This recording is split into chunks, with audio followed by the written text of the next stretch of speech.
Humans weren't permitted to build warships, we did it anyway. Captain Elena Vasquez stood on the bridge of the UES Resilience, watching the stars drift past through the main viewing screen. To anyone looking at her ship's official records, she commanded a deep space research vessel. The papers said her mission was to study distant star systems and collect scientific data. The Galactic Council believed every word of it. They had no idea what the Resilience really was. "Captain, we're approaching the Kepler system," reported Lieutenant Torres from the navigation station. "All systems show normal research operations." Elena nodded. "Good, maintain our cover. We're just another human science ship, remember that?" 50 years had passed since humanity first met the aliens.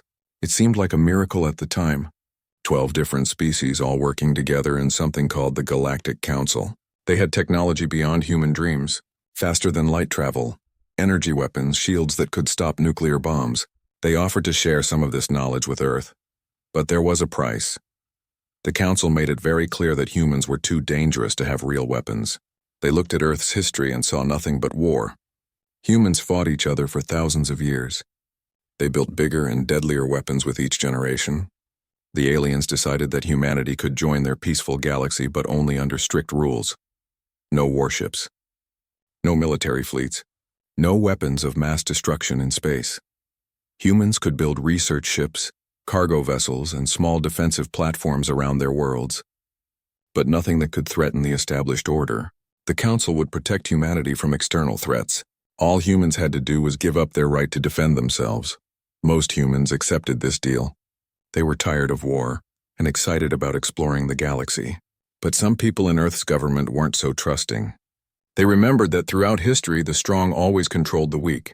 If humanity had no weapons, they would always be at the mercy of others. So they created a secret program. Elena walked to her command chair, running her hand along its armrest. Hidden beneath the bridge floor were military-grade computers. The walls looked like simple research equipment, but they could transform into weapon control stations in minutes. Every research pod attached to her ship's hull contained retractable guns, missile launchers, or defensive systems. The Resilience wasn't alone. Across human space, dozens of ships just like hers flew under false papers. To the aliens, they were harmless explorers. In reality, they were the secret navy that humanity wasn't allowed to have. "Dr. Martinez, how are our research samples today?" Elena asked, speaking to her science officer. "All samples are secure, Captain," Martinez replied with a slight smile. "The experimental packages are responding well to testing."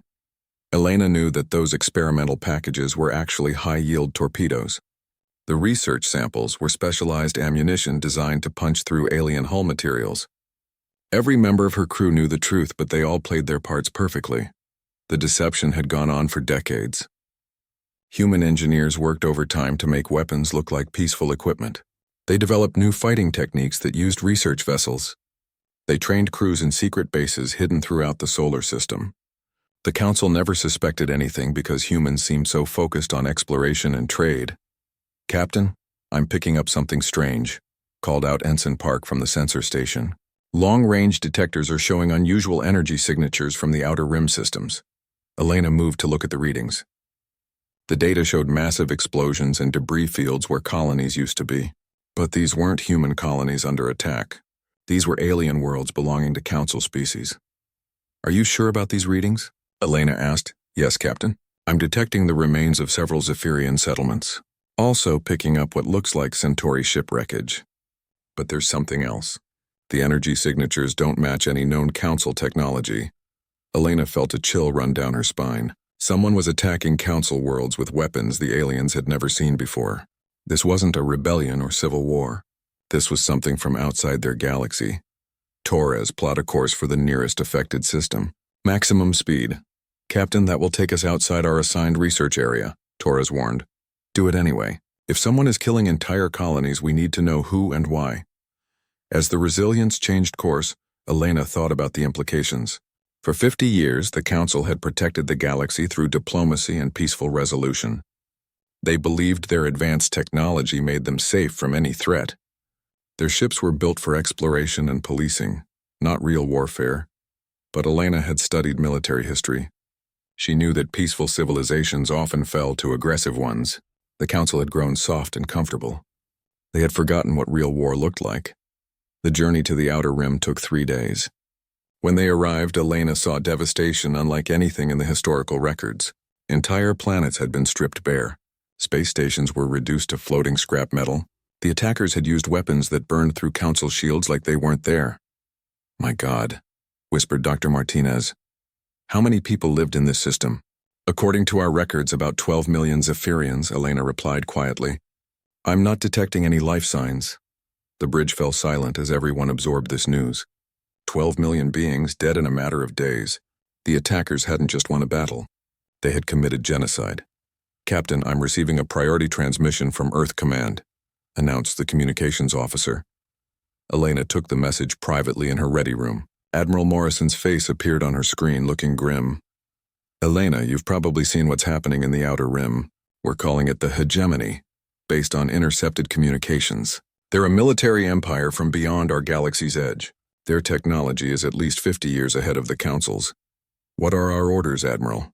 "Officially, you're to evacuate any human civilians and return to Earth's defensive perimeter. The Council is handling this as an internal matter." Elena noticed the emphasis on the word officially. "And unofficially? The Council's fleets are getting slaughtered out there. Their peacekeeping ships can't handle real military vessels. If the hegemony breaks through to the core systems, everyone dies, including us." Elena understood. The time for hiding was almost over. "How long do we maintain the research ship cover?" "As long as possible. But Elena, be ready. If the situation gets bad enough, we might have to show our true colors. The survival of every species in the galaxy could depend on ships like yours." The transmission ended, leaving Elena alone with her thoughts.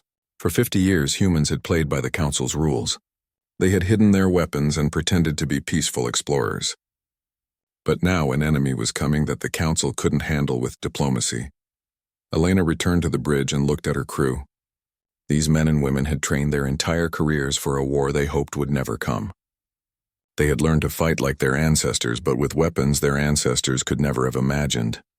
"Set course for the Kepler station," Elena ordered, "and send a message to all ships in the area. Tell them we're beginning extended research operations." Her crew understood the code words. Extended research operations meant combat readiness.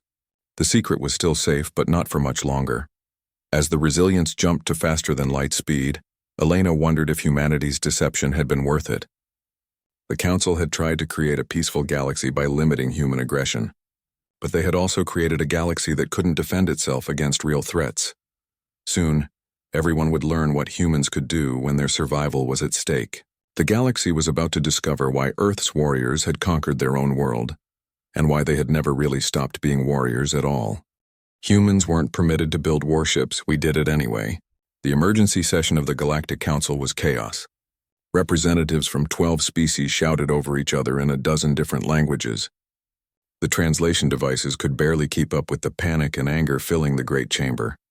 Ambassador Marcus Chen sat quietly in the human section, watching the aliens struggle to understand what was happening to their perfect galaxy. 3 days ago, the hegemony had struck 5 more systems simultaneously. The death toll was now approaching 100 million beings. "The Zephyrian homeworld is gone," screamed the Zephyrian representative, his blue skin turning pale with grief. 4 billion of my people reduced to ash." "Where was the Council fleet?" "Our ships responded as quickly as possible," replied Admiral Threx, the Centauri military commander. "But their weapons cut through our shields like they weren't there. We lost 12 vessels trying to evacuate just one colony." Chen watched Threx's 4 arms shake with frustration. The Centauri had the most advanced military in the Council, but their ships were designed for peacekeeping, not warfare. They used non-lethal weapons when possible and followed strict rules of engagement. The hegemony followed no rules at all.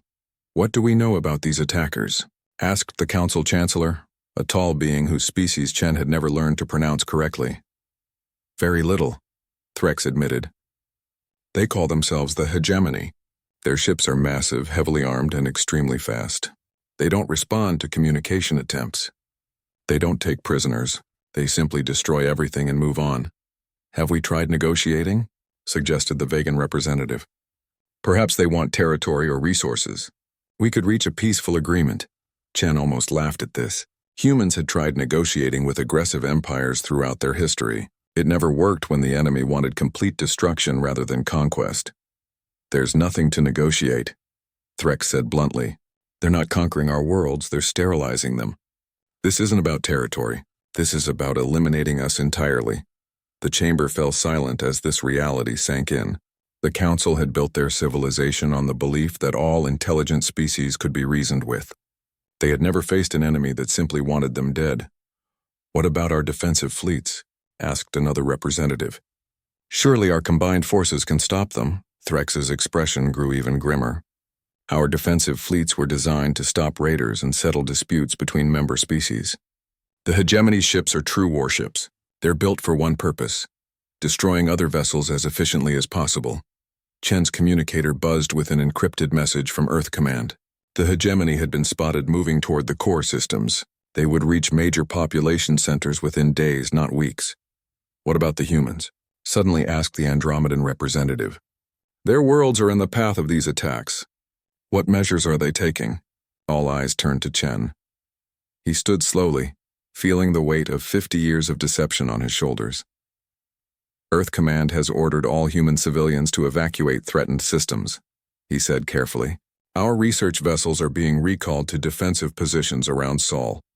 Research vessels won't help much against these attackers, Threx pointed out. Chen said nothing, but he knew Threx was wrong.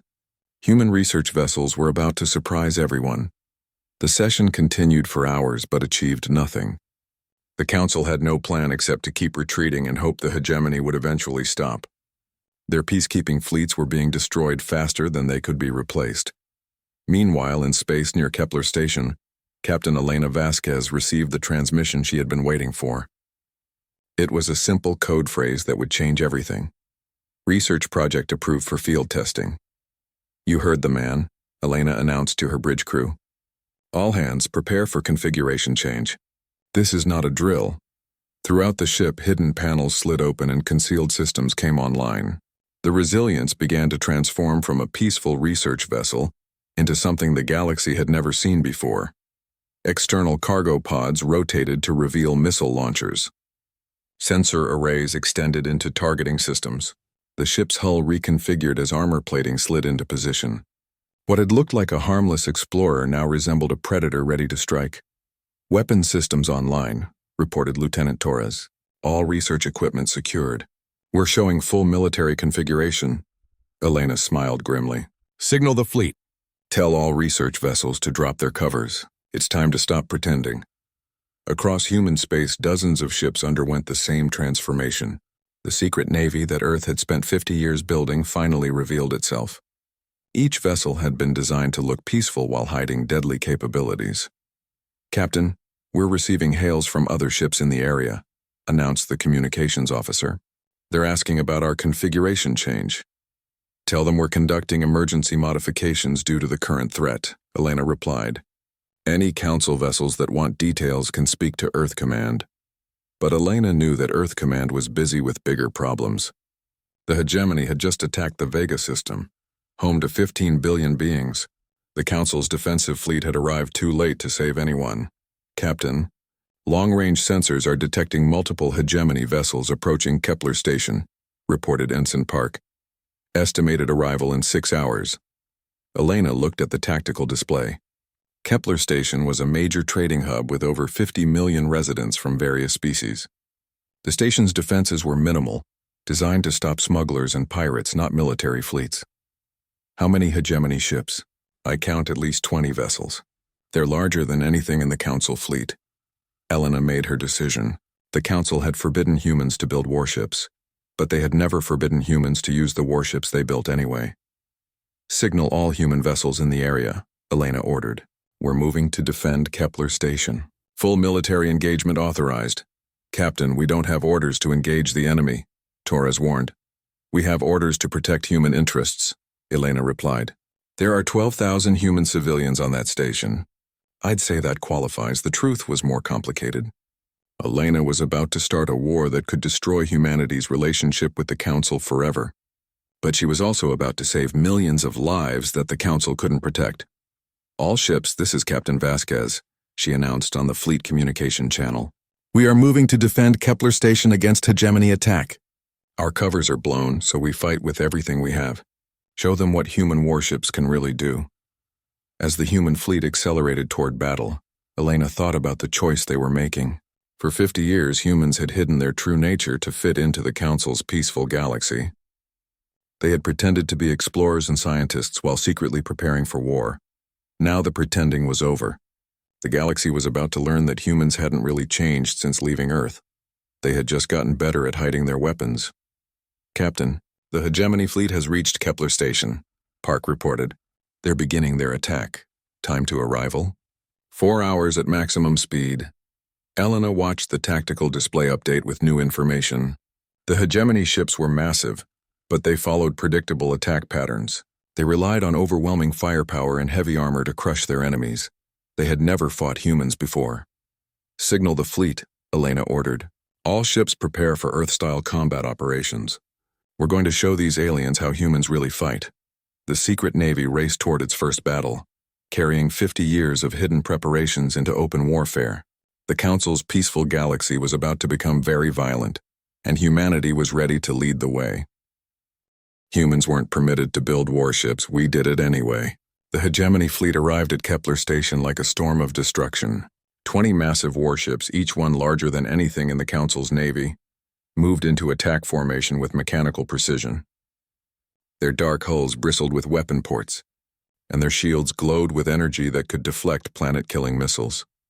Station Commander Yilix, a Centauri with decades of peacekeeping experience, watched the approaching fleet with growing horror. His station's defenses were designed to stop pirate raids, not military invasions. The 8 patrol ships assigned to protect Kepler were already retreating, their captains smart enough to know a hopeless fight when they saw one.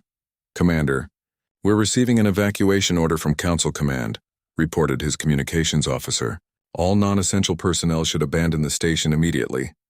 Yilix looked at the passenger manifests on his screen. 53 million beings from 12 different species called Kepler Station home. Even with every transport ship in the system, they could evacuate maybe 10% before the hegemony arrived. "Send out a general distress call," Yilix ordered. "Maybe someone can help us." The answer came from an unexpected source. "Kepler Station, this is Captain Elena Vasquez of the UES Resilience," came a human voice over the communication system. "We're 3 hours out with a full battle group." "Hold on, we're coming." Yilix blinked in confusion. "Battle group? The humans only have research vessels in this sector." "Not anymore," Vasquez replied. "You're about to see what we've really been building." The hegemony fleet opened fire on the station's outer defenses, their weapons tearing through shields and armor like paper. But instead of the usual overwhelming assault, they seemed to be taking their time. They had learned to enjoy the terror of their victims. That would be their first mistake. "Captain, human vessels are dropping out of faster-than-light travel," reported the hegemony fleet commander's tactical officer. 12 ships approaching in standard research formation. The hegemony commander, a being whose species had conquered dozens of galaxies, barely glanced at the display. "Research ships? Destroy them quickly and return to the station." "Yes, Commander. Targeting the lead vessel now."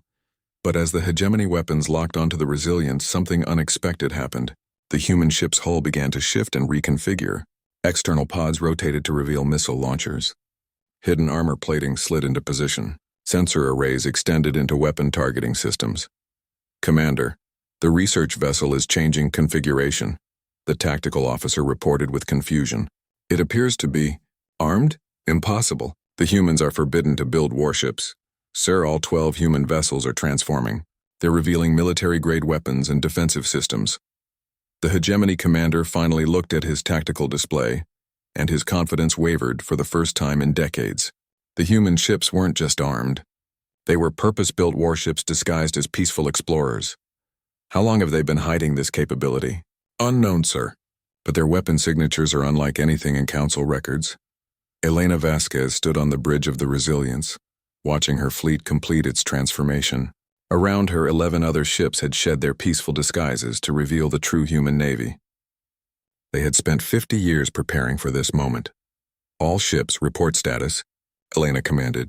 "UES Defiance ready for combat," came the first reply. "UES Vengeance weapons hot and ready. UES Determination all systems green." Elena smiled as each ship reported in. Their names alone would have violated Council regulations, but there was no point in hiding anymore. Attention Hegemony Fleet, Elena broadcast on all frequencies. You are attacking a civilian station under human protection. Withdraw immediately or face the consequences. The response was predictable. The hegemony ships turned their weapons toward the human fleet expecting easy targets. They got something very different. All ships, implement attack pattern Terra, Elena ordered. Show them how humans really fight. The human fleet split into 3 groups and accelerated toward the enemy using tactics that would have horrified Council observers. Instead of maintaining formation and exchanging fire at long range, the humans closed to point-blank distance. They used the station's debris field for cover, appearing and disappearing like ghosts. The Resilients led the first attack run, diving under the hegemony formation and targeting their engine systems. Her torpedoes weren't designed to destroy enemy ships cleanly. They were designed to cripple them and leave the crews alive to panic. Direct hit on Hegemony Vessel 3, reported Torres. Their engine section is venting atmosphere. Good. Target their life support next. The hegemony had expected humans to fight like council species, with honor and predictable tactics. Instead, they faced an enemy that targeted weak points, used suicide runs, and fought as if their own lives meant nothing compared to victory. Captain, Hegemony Ship 7 is trying to ram us, Park announced. Let them try, Elena replied calmly. Torres, full power to forward shields. Show them what human armor can do. The collision sent shockwaves through both vessels, but the Resilients had been built to survive ramming attacks. The hegemony ship, designed for long-range bombardment, crumpled against the human vessel's reinforced hull. Meanwhile, the UES Vengeance demonstrated another human innovation: boarding actions. Captain Rodriguez had brought his ship alongside a damaged hegemony vessel and sent armed teams directly into their hull. Council regulations forbade boarding enemy ships, calling it barbaric and dangerous. Humans called it effective. Hegemony Vessel 12 has been captured, Rodriguez reported. We're downloading their computer systems now. Elena watched the battle unfold with professional satisfaction. The hegemony ships were powerful, but they had been designed to fight civilized enemies. They couldn't adapt to human tactics that ignored every rule of proper warfare. Captain, we're receiving a transmission from Kepler Station, announced the communications officer. Commander Yilix wants to know what we are. Elena considered her answer carefully. The secret was out now. Every species in the galaxy would soon know that humans had been building warships in violation of Council law. Tell him we're what humans have always been, Elena replied. We're warriors who got tired of pretending to be scientists. The battle lasted 3 hours. When it ended, 18 hegemony ships had been destroyed or captured. 2 had managed to escape, carrying news of human capabilities back to their empire. The cost to the human fleet was 3 ships heavily damaged and 47 crew members dead. But Kepler Station was safe, and 53 million beings were alive who would have been dead without human intervention. Captain, we're receiving priority communications from across the galaxy, reported the communications officer. Council Command, Earth Command, and about a dozen member species are demanding explanations. Elena looked at the tactical display where her fleet was regrouping around the saved station. The secret navy was secret no more. Humanity had just revealed that they had been violating the most fundamental law of the Galactic Council for decades. Put me through to Council Command, Elena ordered. Admiral Threx's image appeared on the main screen, his forearms crossed in anger. Captain Vasquez, what is the meaning of this? You're commanding warships that aren't supposed to exist. I'm commanding ships that just saved 53 million lives, Elena replied. Ships that your fleet couldn't protect. You've violated the fundamental laws of the Council. Humans are forbidden to build military vessels. Elena's expression hardened. Admiral, with respect, your laws just got 53 million people killed in other systems. My ships prevented that from happening here. Your ships are illegal. My ships are effective. The communication ended abruptly, leaving Elena to contemplate what came next. Humanity had just revealed that they had never really accepted the Council's restrictions. They had built a secret navy, hidden it for 50 years, and used it to achieve what the official fleets could not. The galaxy would never trust humans again, but the galaxy might finally respect them. Captain, new contacts on long-range sensors, Park reported. Multiple hegemony fleets are moving toward core systems. It looks like they're accelerating their invasion schedule. Elena nodded grimly. The hegemony had learned that humans could fight back. Now they would bring everything they had to crush this new threat before it could spread. "Signal Earth Command," Elena ordered. "Tell them the secret's out and we're going to need every ship we've got." The hidden war was about to become very public indeed. Humans weren't permitted to build warships, we did it anyway. The emergency council session was unlike anything in galactic history. Representatives from every member species sat in stunned silence as Admiral Elena Vasquez, recently promoted for her actions at Kepler Station, stood before them in full military uniform. The human delegation no longer pretended to be peaceful explorers. "You have lied to us for 50 years, accused Chancellor Vex, his crystalline features reflecting the anger of the entire assembly. "You built an illegal navy while claiming to follow our laws." "We built the navy that saved Kepler Station," Elena replied calmly. "The same navy that's currently the only thing standing between the hegemony and complete galactic destruction." "Your methods are barbaric," protested the Andromedan representative. "Ramming attacks, boarding actions, targeting life support systems. These are war crimes by any civilized standard." Elena's expression didn't change. "Admiral Threx, how many council worlds have fallen to the hegemony in the past month?" Threx, the Centauri military commander, reluctantly answered. 17 systems have been completely destroyed. Estimated casualties exceed 2 billion beings. And how many worlds has the human fleet saved in the same period? Threx's forearms shifted uncomfortably. 12 systems have been successfully defended by combined human council forces. "I notice you said combined forces," Elena observed. "Would you care to explain what that means?" The chamber fell silent as Threx struggled with his answer. The truth was embarrassing but undeniable. Council ships had started adopting human tactics because their own methods weren't working. "Our captains have learned from human combat techniques," Threx admitted. "The enemy responds better to aggressive tactics than traditional peacekeeping methods." "You mean our captains have learned to fight dirty?" Elena translated. "To target weak points instead of exchanging honorable fire. To use ramming attacks when shields fail. To treat war as something you win rather than something you manage."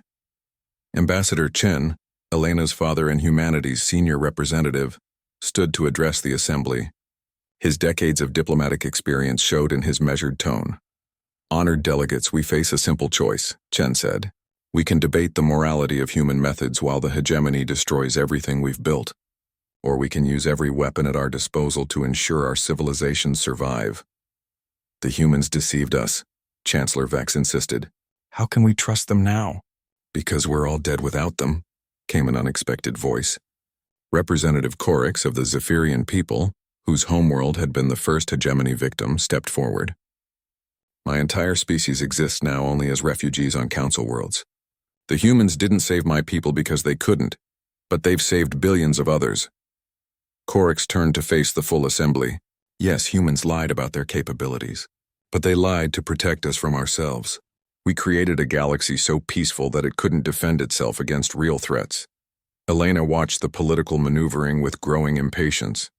While the council debated trust and morality, hegemony fleets were massing for a final assault on the core systems. Intelligence reports indicated they were bringing their entire military might to bear. "If I may interrupt," Elena said, stepping forward, "we're receiving real-time tactical updates from the front lines. The hegemony is preparing for something called final convergence. Based on intercepted communications, they plan to destroy the remaining council world simultaneously." The chamber erupted in panicked conversations. Final convergence meant no more running, no more evacuation. It meant the complete extermination of galactic civilization. "How long do we have?" asked Chancellor Vex. 6 days, Elena replied. "They're assembling at the Nexus system, using it as a staging ground. From there, they can reach any core world within hours." Admiral Threx activated a holographic display showing the galactic map. The Nexus system sat at the intersection of major hyperspace routes, making it the perfect strategic position for a coordinated attack. "The Nexus is heavily fortified," Threx observed. "They've turned it into a military base with thousands of ships and defensive platforms." "Which is why we're going to attack it," Elena announced. The statement sent shockwaves through the assembly. Even the human delegation looked surprised by Elena's boldness. "Attack the Nexus?" Threx asked incredulously. "That's suicide. They outnumber our combined fleets 3-1. "Maybe," Elena admitted, But it's the only chance we have. If we let them complete final convergence, we lose everything. If we attack them while they're still organizing, we might disrupt their coordination enough to survive. Chancellor Vex studied the tactical display with growing concern. What are you proposing, Admiral? Elena activated her own holographic projector, showing a detailed battle plan that had been months in the making. The human military had been preparing for this scenario since the first hegemony attack. Operation Terran Fury, she announced. Every ship we have, human and council, attacks the Nexus simultaneously. We don't try to win a conventional battle. We target their command structure and supply lines. We make them react to us instead of executing their plan. You're talking about sacrificing hundreds of ships? Threx protested. I'm talking about sacrificing some ships to save entire civilizations, Elena corrected. The hegemony expects us to fight defensively because that's what civilized species do. They don't expect us to throw everything we have at their strongest position. Ambassador Chen stepped forward again. The human fleet will lead the assault. Our ships are designed for aggressive tactics and our crews are trained for high-casualty operations. Elena nodded. But we'll need every council ship that can fight. This isn't about human tactics versus alien tactics anymore. It's about survival. The debate continued for hours, but the conclusion was inevitable. The Council had tried peaceful solutions, defensive strategies, and diplomatic overtures. Nothing had worked against an enemy dedicated to complete extermination. All in favor of Operation Terran Fury? Chancellor Vex finally called. The vote wasn't unanimous, but it was decisive.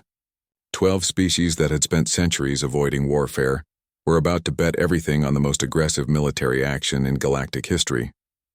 As the session ended, Elena found herself alone with Admiral Threx. The Centauri military leader had been her harshest critic, but his expression now showed grudging respect. Your people have changed the nature of war itself, Threx observed. We thought we had evolved beyond such brutality. We didn't evolve beyond it, Elena replied. We just got better at hiding it. Sometimes survival requires brutality. And if we win, what happens to the galaxy then? Elena considered the question carefully. Then we learn to live with the fact that peace is only possible when good people are willing to fight for it. The next 6 days would determine whether galactic civilization survived or died. For the first time since the crisis began, Elena felt cautiously optimistic. The galaxy finally had an army that was willing to fight dirty enough to win. The question now was whether it would be enough against an enemy that had spent centuries perfecting the art of destruction. Operation Terran Fury would be the largest battle in galactic history, and humanity would be leading the charge. Elena looked out at the stars and wondered how many of her people would survive to see the aftermath. But she also knew that every human who died in the coming battle would die knowing they had given everything to protect the innocent. It was exactly what warriors were supposed to do. Humans weren't permitted to build warships, we did it anyway. The combined fleet assembled at the edge of the Nexus system was the largest military force in galactic history. Over 800 ships from 13 species floated in formation, their crews preparing for what many believed would be the final battle of the war. Admiral Elena Vasquez stood on the bridge of her new flagship, the UES Terran Fury, and watched the tactical displays with grim satisfaction. After 50 years of hiding, the human navy had revealed its true size. Nearly 300 warships, all disguised as research vessels, cargo haulers, or civilian transports, now showed their real nature. But the humans weren't alone. Council ships had been retrofitted with human weapons and crewed by mixed teams trained in aggressive tactics. The peaceful galaxy had learned to fight like warriors, because warriors were what they needed to survive. Admiral, final fleet reports are coming in, announced Captain Torres, Elena's former navigation officer and now her chief of staff. All ships report ready for Operation Terran Fury. Elena nodded and opened a fleet-wide communication channel. 800 ships and nearly 2 million beings would hear her words. Attention all vessels, Elena began. In a few hours we will attack the strongest enemy position in galactic history. The hegemony has assembled over 2,000 ships at the Nexus, preparing to destroy everything we've built and everyone we love. She paused, looking at the tactical display that showed the massive enemy fleet arranged around the Nexus system's strategic jump points. They expect us to fight defensively, to retreat and delay while they complete their preparations. They don't understand that sometimes the only defense is a good offense. Today we're going to show them what happens when peaceful species decide they've had enough. Elena's voice carried across the fleet, reaching human veterans who had trained their entire lives for this moment, and alien crews who had learned to fight in the span of months. We're not going to trade shots at long range. We're not going to worry about minimizing casualties. We're going to hit them so hard and so fast that they forget about final convergence and focus on survival. Some of us won't come home, but all of us will know that we gave everything to protect innocent life. The communication ended, and Elena turned to her tactical officer. Status report on the enemy fleet? Over 2,000 hegemony vessels confirmed at the Nexus. They're arranged in defensive formations around 3 massive command ships. Intelligence indicates those command ships coordinate the final convergence attack. Elena studied the enemy positions. The hegemony had turned the Nexus into a fortress, with overlapping fields of fire and multiple defensive layers. A conventional attack would be suicide. Good thing they weren't planning a conventional attack. Signal Group Alpha, Elena ordered. Begin stealth approach to target Zone 1. Across the fleet, human stealth ships activated experimental cloaking systems and disappeared from sensors. These vessels carried the most dangerous part of the mission. Direct assault on the hegemony command ships. Group Beta, prepare for frontal assault on the outer perimeter. Group Gamma, flank the enemy formation and target their supply lines. Elena watched her battle plan unfold in real time. 300 human ships would lead the assault, while 500 council vessels provided support and backup. It was organized chaos, designed to overwhelm enemy coordination rather than win through superior firepower. Admiral, the hegemony fleet is responding to our approach, reported the sensor officer. They're moving into combat formation. Good. Let them think we're coming straight at them. The first phase of the battle began with a massive frontal assault that looked like exactly what the hegemony expected. Council ships charged directly at the enemy lines, trading fire with the outer defensive positions while human vessels used more creative approaches. The UES Vengeance led a group of ships directly through a debris field, using the wreckage of previous battles as cover. The UES Defiance coordinated with 3 Centauri vessels to execute a ramming attack that broke through enemy shields. Across the battlefield, human tactics were being adopted by alien crews who had learned that survival mattered more than honor. Phase 1 is working, Torres reported. The enemy is concentrating on our main assault force. Excellent. Signal Group Alpha to begin Phase 2. The stealth ships materialized inside the hegemony formation like ghosts becoming solid. 50 human vessels appeared within point-blank range of the command ships, their weapons already charging for maximum power attacks. What are they doing? Demanded the hegemony Supreme Commander, as his tactical display showed enemy ships appearing throughout his fleet. How did they penetrate our defenses? Unknown, Supreme Commander. They're using some kind of advanced cloaking technology. Destroy them immediately. But the human stealth ships weren't trying to survive their attack. They were trying to inflict maximum damage before being destroyed. It was a suicide mission disguised as a surprise attack. The UES Last Stand rammed directly into the primary command ship's bridge section. The UES Final Strike detonated its entire torpedo magazine inside a secondary command vessel. The UES No Surrender used its self-destruct system to destroy a hegemony communications array. Within minutes, the hegemony's command structure was in chaos. The Supreme Commander was dead, his primary communication systems were destroyed, and final convergence coordination had collapsed. Admiral, Group Alpha has achieved its objectives, Torres reported quietly. All stealth ships are lost, but the enemy command structure is severely damaged. Elena felt the weight of those losses. 50 ships and nearly 10,000 human crew members had just died to give the galaxy a chance at survival. Their sacrifice would either save billions of lives or prove meaningless if the main battle failed. Signal all ships, Elena ordered. Phase 3 is a go. Full assault on all targets. The real battle began as 800 Allied ships charged into the heart of the hegemony fleet. Without central coordination, the enemy formation began to fragment. Individual hegemony ships were powerful, but they had never learned to fight without orders from above. Elena watched the Terran Fury lead a mixed squadron of human and Zephyrian ships against a group of heavy cruisers. The aliens had learned human boarding tactics, and their blue-skinned warriors fought alongside human marines in hand-to-hand combat inside enemy vessels. Ma'am, we're receiving a transmission from the remaining hegemony command ship. announced the communications officer. Put it through. A scarred alien face appeared on the main screen, belonging to a species Elena had never seen before. His expression showed the rage of a military leader whose perfect plan had been shattered by enemies he had underestimated. Human Admiral, the being snarled. You have doomed your galaxy with this attack. Even if you win here, our empire will send 1,000 fleets to destroy you. Elena's response was calm and deadly. Then we'll destroy those fleets too. That's what we do. We fight until we win.